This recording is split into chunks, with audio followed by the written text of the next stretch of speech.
It's Wednesday, 2 days to go before my operation. Just finished a shoot for Fabulous magazine, which is a women's lifestyle supplement that comes with the Sun. Decided to do a little mini feature with them, just a little fashion shoot talking about my brain tumour and how I felt. I've spoke to a few newspapers and magazines about running a piece, and they were the only ones, although it's a small magazine, they're the only ones who were willing to do the piece justice. Other newspapers, they wanted it to be juicy. They wanted to know that I only had a couple of years to live, or that my whole world was ruined, which obviously isn't the case. They didn't care about me raising money for charity. They didn't care about me raising awareness for brain tumour research. They just want to sensationalise everything, don't they? So for that reason, I haven't gone to any national media about my story.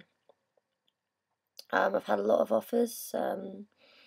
Some newspapers have offered several £1,000s for stories, and they just haven't been ones that I've wanted to associate with.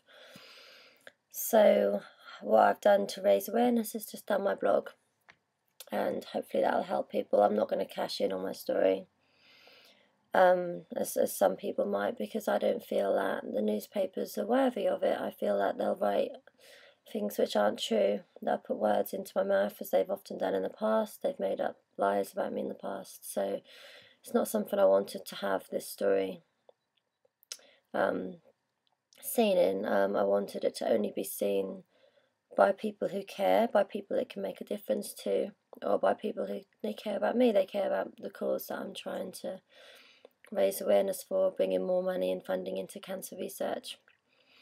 So I went with this little magazine because they seemed very friendly. They were going to handle it quite sensitively, because it is a delicate subject. When someone's got cancer, you can't be upsetting them by writing things which aren't true and by trying to glamorise their story, but just to suit the newspapers. So I'm really pleased with how this magazine has done it. Been really nice to speak to, and hopefully it'll raise a little bit of awareness of brain tumours and just show people that how to cope, really. They came up from London to shoot me at my mum's home in Norfolk, which was nice. We just did some nice shoots outside in my mum's pretty garden, which I'm sure she'll be pleased about.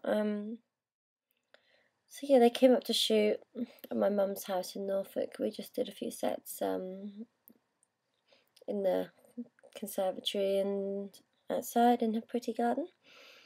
So that was nice. Had a stylist, makeup artist, photographer sort of thing. It was good. Just the usual shoot, not really much more to talk about with that. But they're my reasons for not going to the national newspapers.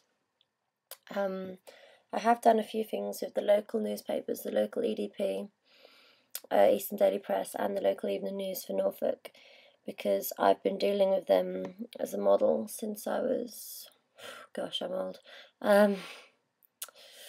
since I was 18 when I started, so 12 years I've been dealing with these two newspapers. They're local to my city, and they're a really nice newspaper to work with. They highlight local issues, they highlight nice news. When you look at all the national papers, it's also dull and depressing, and it's all about drama, and it's horrible. I don't read newspapers because it's never nice news, whereas the local newspapers, they do celebrate people's successes.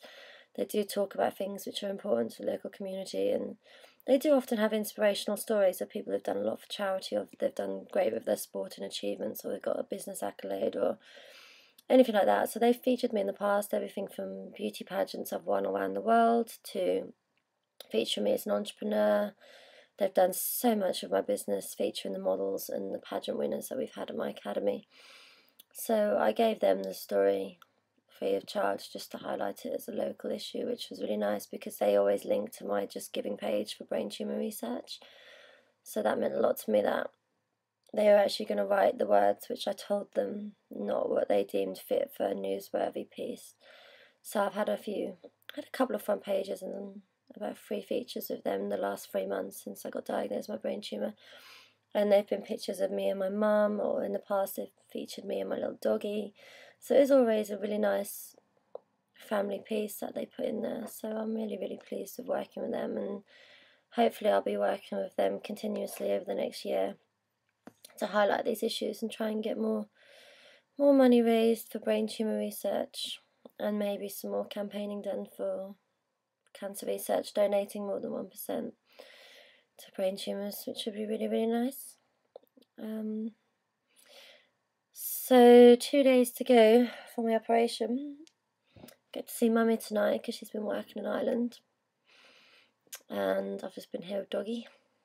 And then I get to see my boyfriend Neil tomorrow. I've really missed him, even though it's only been 4 days. Time does not fly when he's not here, bless him. So yeah, so just one more day before my operation. Just tying things up, tying up my bills I need to pay. Written down all my passwords for all my everything, every login I've got online. My PIN codes, the lot in my little diary, because I might not be able to remember them if I get a bit forgetful next week.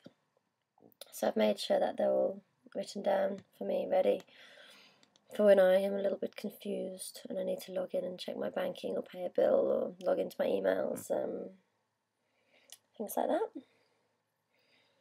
Tomorrow I'm going to spend my day just doing things that I want to do, not anything flash. I'm not going to go out and do anything particularly exciting. I'm going to go to the shop with my mum and go to Next and look for cushions for my boat because that'll cheer me up. And then I'm going to have a fat Chinese in the evening with my mum and boyfriend. And Arnie, the dog, I'm sure he'll get a little bit of something. I'll get him some ribs to keep him happy.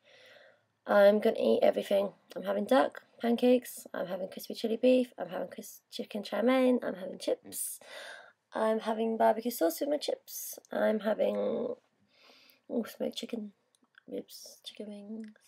Oh, I'm getting excited now. Yes, I'm going to eat everything because it might be a few days in hospital where I don't want to eat.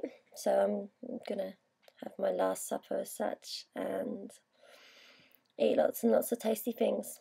And maybe watch a horror movie with Neil if he lets me, and Mum if she lets me, because they're not a fan. But I love them, and I'm sure it's my evening to do what I want, so they might have to put up with my choice of appalling, cheesy movie, which is just dreadful, because that's what I love. So that's going to be my night before the operation. Nothing exciting, just spending it with the people that I care about. My little sister's going to be at work late, so I'm not going to be able to see her until after my operation on Sunday. She doesn't finish till late. And my other little sister's in Spain, so at least this way I get to see it, spend it with my mum and Neil. And Doggy. And Dad, if he wants some Chinese, he often doesn't. He's a bit healthy. As am I, but obviously I need my naughty treats to keep me sane. Especially when I'm going to be having hospital food for a few days. Yeah. So yes, that's how I'm feeling. I'm not sure, everyone keeps saying how you feeling a couple of days before your operation, and the messages have started to come in, and it's just like, I don't know.